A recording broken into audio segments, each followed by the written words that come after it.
हम लेके आ गए हैं अपने 1D एरे के नेक्स्ट लेक्चर को। तो बीच में हमने 2D एरे का फुल डी लेक्चर दिया है, आप उसको चेक कर सकते हैं। उसमें 2D एरे के सारे कॉन्सेप्ट्स हैं, कैसे आप डिक्लेयर करते हैं, कैसे इनिशियलाइज करते हैं, कैसे आप एलिमेंट्स को एक्सेस करेंगे, मेमोरी रिप्रेजेंटेशन और 2D एरे के आपके सारे प्रोग्राम्स आपके सिलेबस के अकॉर्डिंग हमने उसमें कवर किए हैं। तो बेसिकली 2D एरे का एक वन शॉट हमने डाल दिया है और अब स्टार्ट करेंगे अपने 1D एरे के डिस्कशन को। 1D एरे का मैंने इंट्रो आपको करा दिया था, आज हम बात करेंगे 1D एरे के प्रोग्राम्स पे डायरेक्टली। ओके, तो स्टार्ट करते हैं 1D एरे के प्रोग्राम से डायरेक्टली। बहुत ही बेसिक से समझेंगे हम अपने प्रोग्राम को। ओके, तो don't be panic. Write a program to print the elements of 1D array. तो 1D एरे का सबसे पहला जो प्रोग्राम आता है, और ये प्रोग्राम या ये कोड ऐसा होगा जो 1D एरे का कोई प्रोग्राम को करोगे ये हर जगह यूज होगा। तो ये एक सजेशन है, एक रिक्वेस्ट है आपसे कि इस प्रोग्राम को आप बहुत अच्छे से करिएगा, समझिएगा, क्योंकि ये आपका हर जगह यूज होगा। आप 1D एरे का कोई प्रोग्राम करेंगे, लीनियर सर्च का, बाइनरी सर्च का या शॉर्टिंग का, ये कोड आपका हर जगह लिखा ही जाएगा। ओके, तो चलिए स्टार्ट करते हैं। तो ये प्रोग्राम दो तरीके से आ सकता है आपके एग्जाम में। Write a program to print the elements of array, या फिर write a program to traversing the elements of array. तो दोनों का मतलब एक ही होता है। देखते हैं करना कैसे है। ठीक है, तो सबसे पहले हमारा प्रोग्राम जो है हमें सी लैंग्वेज के अंदर लिखना है। तो फर्स्ट ऑफ ऑल हमारी सी लैंग्वेज के अंदर क्या आती है, हमारी हेडर फाइल्स आती हैं। तो बना देते हैं अपनी हेडर फाइल्स को। Hashtag include stdio.h। तो ये मेरी हेडर फाइल है सी लैंग्वेज की। उसके बाद मैंने बनाया अपना फंक्शन इंट मेन। आप void main भी लिख सकते हैं, पर मैंने इंट मेन बनाया है। हमने स्टार्ट किया अपने कर्ली ब्रेस को। अब यहाँ से हमारा मेन कोड स्टार्ट होगा। तो मैंने आपको बताया था कि जब भी आप अपने प्रोग्राम में कोई भी चीज यूज करते हो तो फर्स्टली आप क्या करते हो, फर्स्टली आप उसको डिक्लेयर करते हो। तो क्योंकि ये प्रोग्राम मेरा 1D एरे का है, तो सबसे पहले हम क्या करेंगे, अपने 1D एरे को डिक्लेयर करेंगे। मैंने आपको बता रखा है कि 1D एरे को डिक्लेयर करने का सिंटैक्स होता है कि सबसे पहले आप लिखते हो उसका डेटा टाइप, साइड में देखिएगा, फिर हम लिखते हैं एरे का नेम, और उसके स्क्वायर ब्रैकेट में हम लिखते हैं एरे का साइज। तो मैंने डेटा टाइप लिख दिया, एरे का नेम लिख दिया और साइज लिख दिया। इसी सिंटैक्स के अकॉर्डिंग मैं यहाँ पर एरे को डिक्लेयर करती हूँ। तो एरे को डिक्लेयर करने के लिए सबसे पहले क्या लिखना है मुझे, डेटा टाइप। तो मान लेते हैं कि मैं जो एरे बना रही हूँ वो एरे मेरा इंटीजर टाइप का एरे है, उसका नाम ए है और उसका जो साइज है वो है 50। क्या साइज है मेरे एरे का, 50 साइज है। ठीक है, तो पूरा कोड एक साथ नहीं लिखूंगी मैं आपको कोड लिख लिख के समझाऊंगी। ठीक है, लाइन बाय लाइन हम लिखेंगे और उसको समझेंगे। तो अब यही रुकते हैं। तो जब कंपाइलर इस प्रोग्राम को रन करेगा, I know this program is not completed yet, but हम लिखते चलेंगे और समझते चलेंगे। तो अब क्या होगा, जब कंपाइलर इस प्रोग्राम को रन करेगा, तो जब कंपाइलर यहाँ आएगा तो वो क्या देखेगा कि एक डेटा टाइप है इंटीजर का, राइट, और एरे है ए जिसका साइज 50 है। Well enough. तो यानी कि यहाँ पे क्या होता है, यहाँ पे मेमोरी एलोकेशन होता है। तो मेरा एक एरे है जिसका साइज 50 है और जिसका डेटा टाइप मेरा इंटीजर है। तो बेसिकली होगा क्या, यहां से स्टार्ट होकर आपका मेमोरी एलोकेशन स्टार्ट होगा कुछ इस प्रकार से, और ये मेमोरी एलोकेशन जाएगा आपका यहां तक। तो एरे की जो इंडेक्सिंग है वो कहां से शुरू होती है, क्योंकि मेमोरी एलोकेशन में दो ही चीजें होती हैं, इंडेक्सिंग और एड्रेसिंग। तो इस एरे की जो इंडेक्सिंग है वो शुरू कहां से होगी, एरे की इंडेक्सिंग शुरू होती है 0 से। 0 1 2 3 4 5 और अप टू कहां तक जाएगी ये इंडेक्सिंग, तो ये जाएगी मेरी 49 तक। क्यों, क्योंकि एरे का साइज है 50 और इंडेक्सिंग मैंने शुरू करी है 0 से, तो इंडेक्सिंग कहां तक जाएगी मेरी 49 तक। तो दिस इज द इंडेक्सिंग। और इंडेक्सिंग कहां तक जाती है, इंडेक्सिंग जाती है हमारी लास्ट में हमेशा साइज -1। चलिए देखते हैं। तो ये मेरा, अब बात करूं एड्रेस की, तो इंटीजर का एक बॉक्स कितने बाइट का होता है, 4 बाइट का होता है। तो यहाँ पर अभी इसमें वैल्यू नहीं है, बट इसमें एक इंटीजर वैल्यू आएगी इस बॉक्स में। तो बेसिकली यहाँ पे 4, मतलब हर बॉक्स कितने बाइट का होगा, 4 4 बाइट होगा। ठीक है, वो देखेंगे हम आगे। अब यहाँ पे हम क्या करेंगे, यहाँ पे हम एक वेरिएबल बनाएंगे साइज नाम का। किस नाम का? साइज नाम का। अब ये वेरिएबल मैंने क्यों बनाया है इसको हम समझते हैं। तो पहले प्रोग्राम आगे बढ़ाते हैं, यहां लिखते हैं printf. Printf enter the size, या यहां लिखते हैं enter the actual size. Scanf percentile d end of. अब मतलब क्या हुआ, तो ये जो 50 है ये क्या है, ये मेरे एरे का मैक्सिमम साइज है। मतलब मेरे एरे में जो मैक्सिमम नंबर ऑफ एलिमेंट्स आ सकते हैं वो 50 आ सकते हैं। Got it?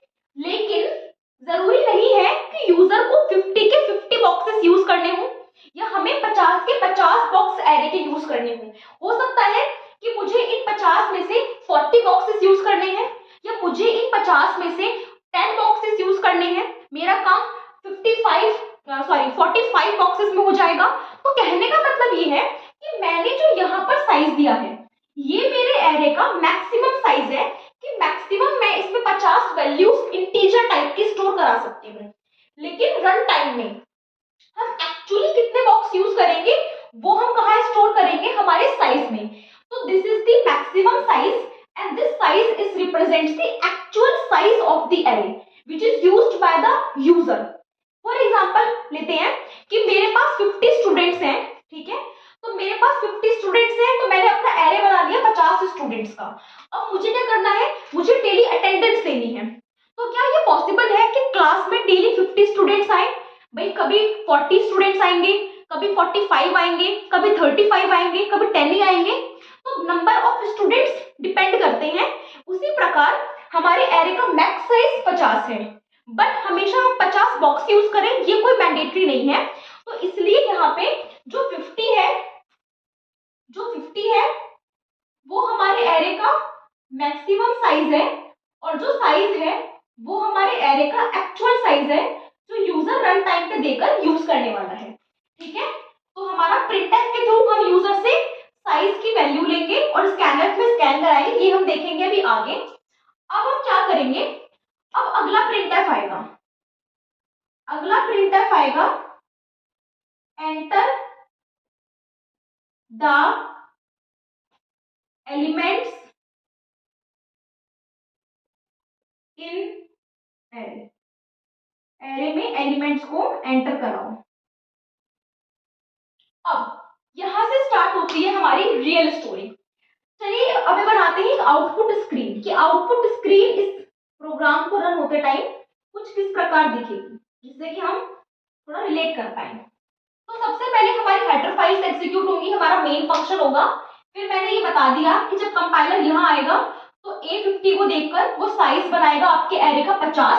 लेकिन यहाँ पर एक और वेरिएबल है साइज नाम का, तो कहीं ना कहीं मेमोरी में एक साइज नाम के वेरिएबल की भी जगह बनेगी। तो कहीं ना कहीं या फिर यही बना लेते हैं, यहाँ पे बना लेती हूँ मैं। तो ये मेरी मेमोरी को मैंने आगे बढ़ा दिया, और ये जो बॉक्स है ये साइज का है।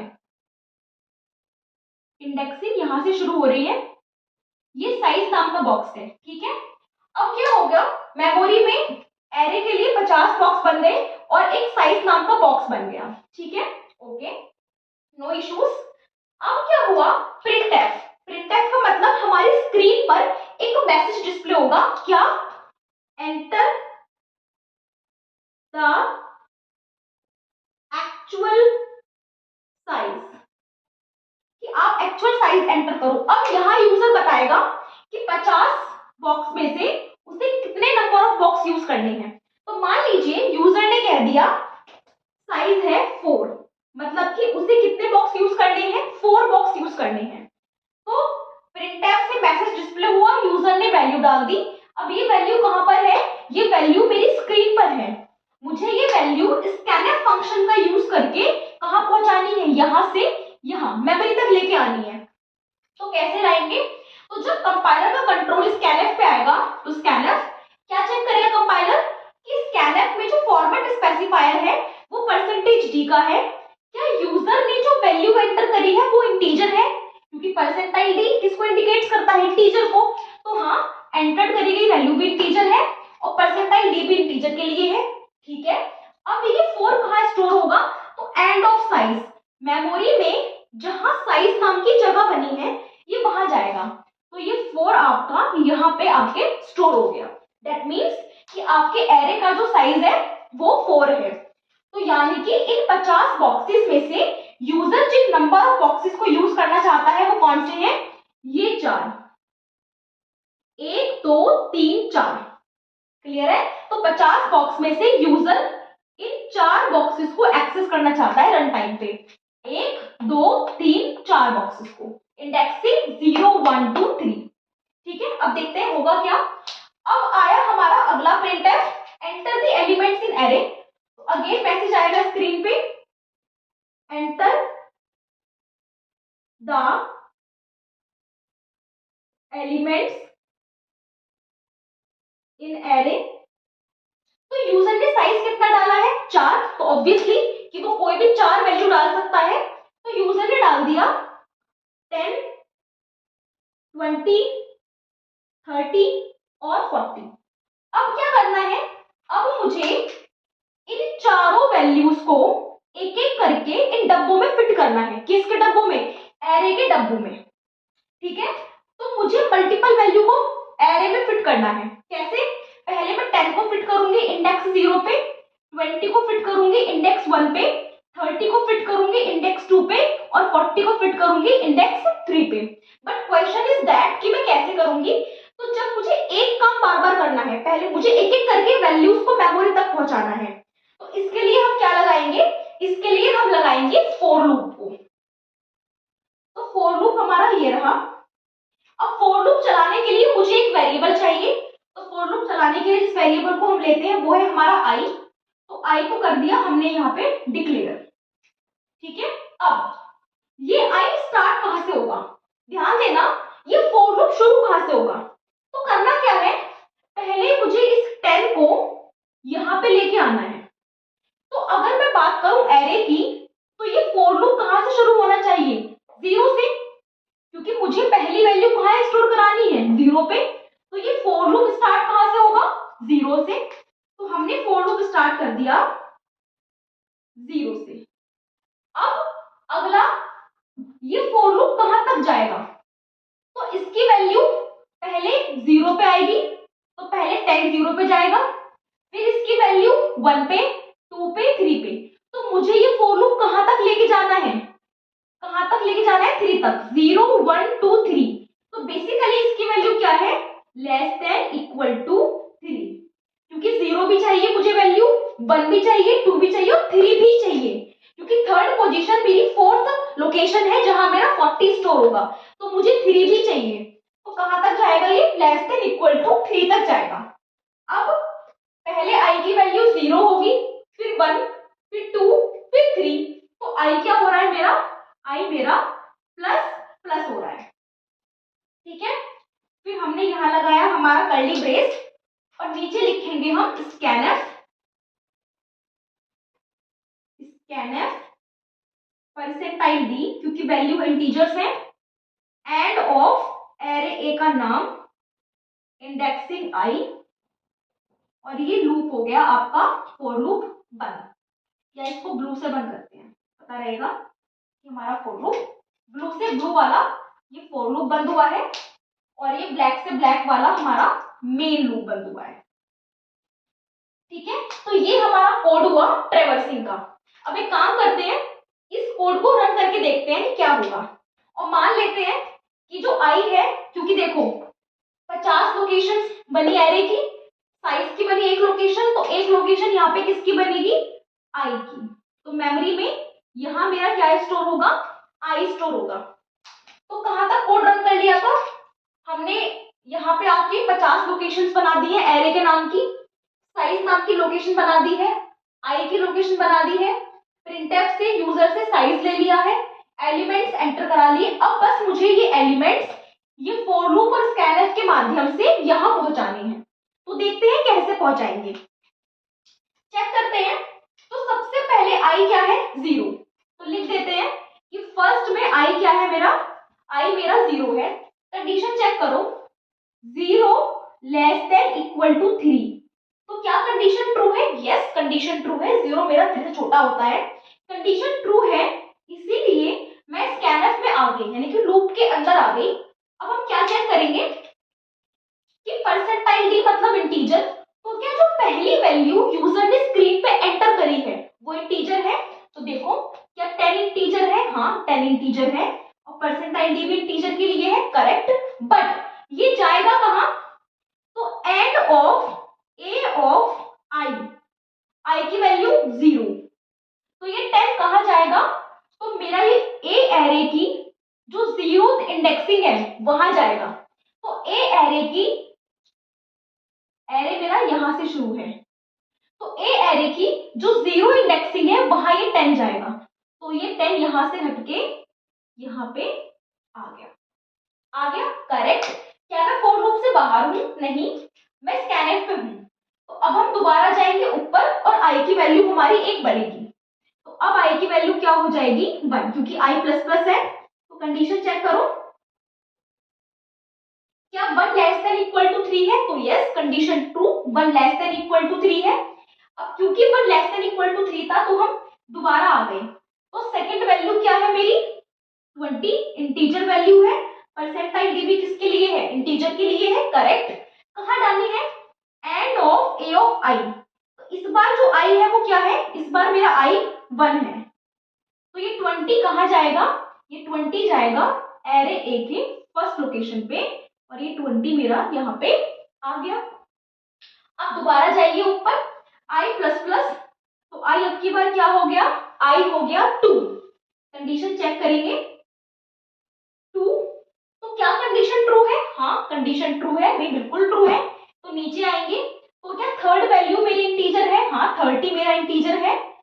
वेरीफाई, आगे बढ़ो। एंड ऑफ ए ऑफ आई, इस बार आई क्या है? इस बार मेरा आई 2 है। तो ये 30 कहां जाएगा? ए एरे के सेकंड लोकेशन पे। तो ये 30 यहां से हटके यहां पर आ जाएगा। कंडीशन ट्रू हुई थी। दोबारा ऊपर जाओ, अब आई क्या हो गया? अब आई हो गया मेरा 3।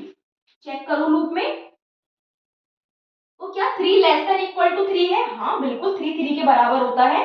अंदर आ जाओ, क्या 40 मेरा इंटीजर है? हाँ, 40 मेरा इंटीजर है, करेक्ट है। कहा 40 को डालना कहां पर है? तो एंड ऑफ ए ऑफ आई। इस बार आई की वैल्यू क्या है? इस बार आई की वैल्यू है 3। तो ये 40 कहां जाएगा? ए ऑफ 3 पे जाएगा। तो ये 40 आ गया यहाँ पे। दोबारा वापस जाओ, अब की बार आई क्या हो गया? अब की बार आई हो गया मेरा 4। आई 4 हो गया। तो अब मैं कंडीशन चेक कर लेती हूँ, क्या 4 3 से छोटा है या उसके बराबर है? तो कंडीशन क्या है? फॉल्स। कंडीशन फॉल्स है। तो अब मैं फोर लूप से कहा आ जाऊंगी? अब मैं आ जाऊंगी फोर लूप से बाहर। और फोर लूप से बाहर आने का मतलब है मैं फाइनली कहाँ आ गई हूँ? बाहर। और आप देख सकते हैं कि मैंने अपने एलिमेंट्स को मेमोरी में इनपुट करा दिया है। तो ये जो कोड था ये था एलिमेंट्स को इनपुट कराने का। ये पूरा कोड किस चीज का है? ये पूरा कोड इस चीज का है कि किस तरह आप अपने एलिमेंट्स को इनपुट कराते हो। अब अगर बात की जाए कि ये तो इनपुट की बात हो गई, हम एलिमेंट्स को प्रिंट कैसे कराते हैं? तो एक बार प्रिंट वाला कोड भी देख लेते हैं। ज्यादा कुछ चेंज नहीं है, ये स्क्रीन मिटा देती हूँ मैं, यहीं पे लिख दूंगी, स्क्रीन हम ऊपर बना लेंगे, ठीक है। तो प्रिंट कैसे कराते हैं हम? तो प्रिंटिंग का कोड लिखने के लिए इस कोड के आगे बढ़ेंगे। प्रिंट कोड अगर लिखना है तो मेन फंक्शन बंद नहीं करते, हम प्रोग्राम कंटिन्यू रखते हैं। बस हमने फॉर लूप बंद किया है, फॉर लूप बंद किया है, मेन फंक्शन बंद नहीं किया, कंटिन्यू करते हैं प्रोग्राम को। तो प्रिंट के लिए लिखेंगे प्रिंटफ एलिमेंट्स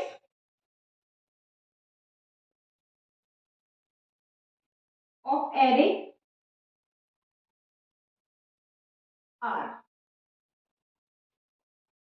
प्रिंट कराने के लिए भी, क्योंकि जिस तरीके से एक एक एलिमेंट को इनपुट कराया है उसी तरीके से एक एक एलिमेंट को मैं print कराऊंगी।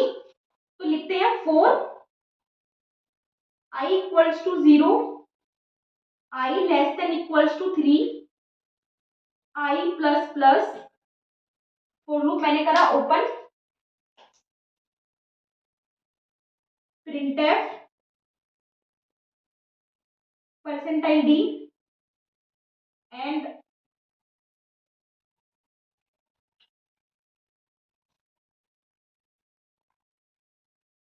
a of i, main function बंद किया है यहाँ पे, और यहाँ ब्लू मार्कर से हमने printf फंक्शन बंद कर दिया। तो ये जो कोड है ये है आपका एलिमेंट्स को प्रिंट कराने का। और यहाँ पर टू बी मोर प्रिसाइज, अगर आपको बिल्कुल करना है तो आप इसके अंदर लिख सकते हैं, या फिर ऐसे रख देते हैं, चलिए ठीक है। तो ये कोड हमारा क्या करेगा, तो ये जो कोड है, इतना जो यहाँ से यहाँ तक का कोड था, इसने हमारे एलिमेंट्स को मेमोरी में स्टोर कराया था। अब अगर मुझे वो स्क्रीन पे प्रिंट कराने हैं तो मेरा ये वाला कोड काम करेगा। तो एक बार मैं आपको ये वाला कोड रन करके दिखा देती हूँ कि कैसे आपके एलिमेंट्स प्रिंट होंगे। इसके बाद हम जो प्रोग्राम्स करेंगे उसमें हम नहीं देखेंगे इन सब चीजों को, फिर मैं आपको वहां पे यही बोलूंगी कि आप इस वीडियो को रेफर करें, ट्रैवर्सिंग वाली वीडियो को, ठीक है। तो यहाँ तक हम कर चुके हैं अपने कोड को, यहाँ आते हैं। तो वो स्क्रीन मैंने मिटा दी है, वो सब भी स्क्रीन पे रहेगा। अब नई स्क्रीन है, क्या लिखा हुआ है, प्रिंटफ के अंदर एक मैसेज है एलिमेंट्स ऑफ एरे आर, तो वो मैसेज आपका लिखा हुआ आ जाएगा एलिमेंट्स ऑफ एरे आर। तो ये मैसेज आ गया। अब एक एक करके एलिमेंट्स हमारे प्रिंट होंगे। तो प्रिंट कैसे होंगे वो देखते हैं। i इक्वल टू 0, तो ये हमारा जो लूप है दोबारा चलेगा, ठीक है। तो ये सब कुछ हमारा i जो है वो स्टार्टिंग हो रही है दोबारा 0 से। तो मैं इसको जरा रख कर देती हूँ to make it more clear. तो i दोबारा शुरू होगा 0 से, हो गया। तो क्या 0 लेस देन 3 है, हाँ 0 लेस देन 3 है, हम अंदर आ गए। अब यहाँ पे स्कैनफ नहीं है, ये सबसे मेन चीज है जो हमारे प्रिंटफ में अंतर है। यहाँ पे जब मैं इनपुट कराती हूँ तो स्कैनफ आता है, और जब मैं इनपुट किए गए एलिमेंट्स को स्क्रीन पे प्रिंट कराती हूँ तो प्रिंटफ आता है, राइट। स्कैनफ का मतलब होता है कि यूजर ने जो एलिमेंट्स को दिया है उसको मेमोरी में सेव करा दो, और प्रिंटफ का मतलब होता है कि जो मेमोरी में एलिमेंट्स सेव हो गए हैं अब उनको स्क्रीन पे प्रिंट करा दो, ठीक है। तो फर्स्ट डिफरेंस स्कैनफ का, अगर मुझे यूजर्स के एलिमेंट मेमोरी में प्रिंट कराने हैं, अगर मैं शॉर्ट में लिखूं तो यूजर के एलिमेंट मुझे डालने हैं मेमोरी में, तो हम यूज करेंगे स्कैनफ का। और अगर मेमोरी में जो डेटा है वो मुझे स्क्रीन पे प्रिंट करना है तो यूज करेंगे प्रिंटफ का। तो ऐसे आप इसको देख सकते हैं। तो देखते हैं परसेंटाइल डी क्या दिखाएगा कि जो फर्स्ट वैल्यू है एरे में वो क्या होनी चाहिए, इंटीजर होनी चाहिए। अब क्या प्रिंट करेंगे, ए ऑफ आई, मतलब कि ए ऑफ आई की वैल्यू 0। तो प्रिंटफ में क्या लिखा है, क्या प्रिंट करो, ए ऑफ 0 प्रिंट करो। तो ए ऑफ 0 पे क्या है 10, तो क्या प्रिंट करूंगी मैं 10 मैंने प्रिंट कर दिया, ओके। दोबारा आई की वैल्यू बढ़ जाएगी, कंडीशन चेक करो, क्या आई लेस देन 3 है, बिल्कुल आई लेस देन 3 है। नीचे आ जाओ, क्या प्रिंट करूंगी मैं, प्रिंटफ लिखा हुआ है ना, मतलब प्रिंट करना है, तो क्या प्रिंट करना है, A of I, A of 1, A of 1 पे क्या है मेरा 20, तो क्या प्रिंट होगा 20। वापस जाओ लूप पे, आई की वैल्यू फिर बढ़ गई, क्या हो गई 2, कंडीशन चेक करो, तो क्या मेरा 2 लेस देन 3 है, हाँ 2 लेस देन 3 है। नीचे आ गए हम, प्रिंटफ क्या प्रिंट करना है, ए ऑफ 2, तो प्रिंट कर दो ए ऑफ 2 को। ए ऑफ 2 पे क्या वैल्यू है 30, क्या प्रिंट करूंगी मैं 30, प्रिंट हो गया 30। वापस जाओ, आई की वैल्यू क्या हो गई 3, कंडीशन चेक करो, क्या 3 लेस देन 3 है, यस 3 लेस देन 3 है। मैं नीचे आ गई, क्या प्रिंट करना है मुझे, ए ऑफ 3, ए ऑफ 3 मुझे प्रिंट करना है, क्या है वैल्यू 40। वापस जाओ लूप पे, क्या हो गई आई की वैल्यू 4, कंडीशन चेक करो, क्या 4 लेस देन इक्वल टू 3 है, नहीं 4 लेस देन इक्वल टू 3 नहीं है। कंडीशन क्या हो गई है मेरी फॉल्स, मतलब कि कंडीशन फॉल्स हो गई, तो मैं प्रिंटफ से आ गई बाहर, और इसी तरीके से मैं मेन फंक्शन से बाहर आऊंगी और क्या लिखेंगे हम, रिटर्न 0। ठीक है, तो ये किस चीज का कोड था, ये कोड था आपके यूजर से लिए गए एलिमेंट्स को मेमोरी में सेव कराने का और मेमोरी के एलिमेंट्स को वापस से स्क्रीन पे प्रिंट कराने का। तो ये जो कोड है, ये वाला कोड, ये पूरा कोड था हमारा इनपुट का, और ये जो कोड है ये पूरा कोड था आउटपुट का, और ये पूरा प्रोग्राम है to print the elements of 1D array. अभी हमने ट्रैवर्सिंग का कोड देखा था, ट्रैवर्सिंग मतलब कि एलिमेंट को इनपुट कराने का और आउटपुट कराने का। अब हम उसी कोड से जुड़ी हुई एक एल्गो देखेंगे। तो मैंने कोड बिल्कुल वैसा ही लिखा हुआ है, कुछ में उसमें चेंज नहीं किया, बस यहाँ पे मैंने एल्गो लिख दी है। तो कोड की हेल्प से एल्गो कैसे बनाई जाती है वो हम देखते हैं। तो सबसे पहले अपने एल्गोरिदम को हम स्टार्ट करेंगे, तो स्टार्ट होगा। उसके बाद कोड में क्या किया था, स्टार्ट करने के बाद आपने सबसे पहले क्या लिया है, यूजर से साइज लिया है।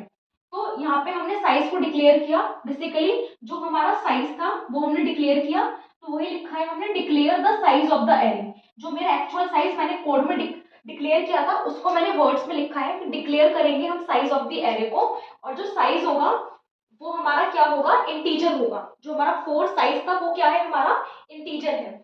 उसके बाद साइज की वैल्यू को हम क्या करते हैं, स्कैन करते हैं। तो साइज की वैल्यू को हम क्या करेंगे, रीड करेंगे। तो हमने रीड किया है साइज की वैल्यू को यूजर से, मतलब कि जो स्कैनर था उसके थ्रू हम वैल्यू को रीड करते हैं, तो वही हमने लिखा। फिर जब मैंने देखा था कि हमारी साइज की 4 है, तो हमने अपनी मेमोरी में क्या किया था, 4 एरे के बॉक्स बना लिए थे। पहले हमारा एरे का बॉक्स था 0 से 49 तक, लेकिन जब मुझे मालूम चला था कि 4 का एरे है, तो मैंने 1 2 3 4 इन 4 बॉक्सेस को रेडी कर लिया था कि इन 4 बॉक्सेस में मुझे डेटा स्टोर करना है। तो हम मेंटेन करेंगे एक एरे किस साइज का, जो साइज हमें यूजर देगा उस साइज का एरे हम मेंटेन करेंगे। अब हमने क्या किया था, एरे का साइज लेने के बाद, उसको रीड करने के बाद, हमने उस एरे के लिए यूजर से एलिमेंट्स मांगे थे प्रिंटफ के थ्रू कि एंटर करो एलिमेंट्स अपने एरे में। तो इनपुट कराया हमने एलिमेंट्स को, इनपुट कराने के लिए हमने फॉर लूप लगाया। कहां से, तो i = 0 से लेके 3 तक, मतलब कि बेसिकली हमने साइज -1 तक अपना लूप लगाया था। फिर हमने एरे को यूजर से रीड कराया। उसके बाद ट्रैवर्सिंग का लूप है, एरे को प्रिंट करने का लूप है, एंड देन हमने अपनी एल्गो स्टॉप कर दी। तो जो भी आप अपने कोड में करते हो वही आपका होता है बेसिकली आपका एल्गो, बस आपको उसे वर्ड्स में इंप्लीमेंट करना होता है। एक छोटी सी बात और है, मैंने अपने क्वेश्चन में यानी कि अपने साइज की जो वैल्यू थी एक्चुअल साइज की वो 4 ली थी, इसलिए मेरा जो फॉर लूप है वो मैंने कहां तक चलाया है, <3 तक चलाया है।